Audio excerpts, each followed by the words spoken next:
We should stand for human rights, but who decides when and where we should stand for this right? And who decide what count as a human right or not?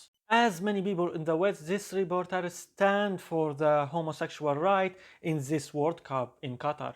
But this same reporter, she is standing with Putin at the last World Cup in Russia, and she was not that afraid of sport wash Putin or Russia. Russia had many violations at that time against human rights, including the LGBTQ rights. They even was bombing Syria and killing deliberately civilians there. But when things came to Ukraine, the FIFA kicked out Russia from the World Cup.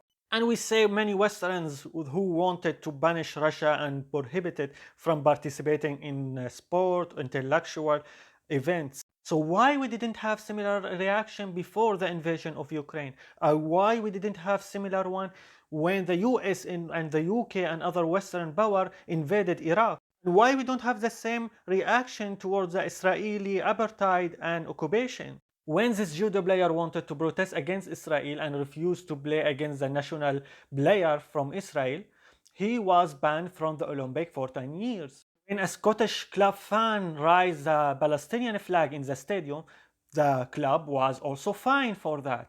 Football players was not allowed to sympathize with Palestine. They couldn't even have a t-shirt saying stop the war in Gaza, and who did that was punished. Many of the same people who are criticizing the World Cup today are the same people who was silenced against the violation of the Palestinian human rights, or even was part of silencing people who was speaking up for the Palestinian rights. Many people had no problem that Israel hosted the Eurovision for 3 years.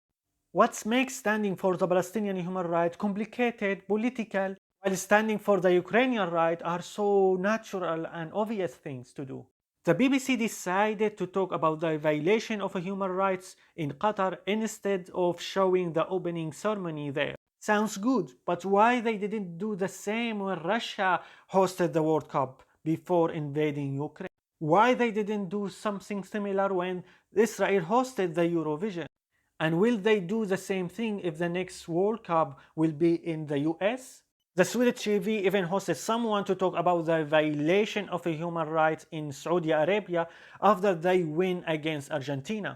Again, it's a nice idea, but will they do the same with France, US or other team?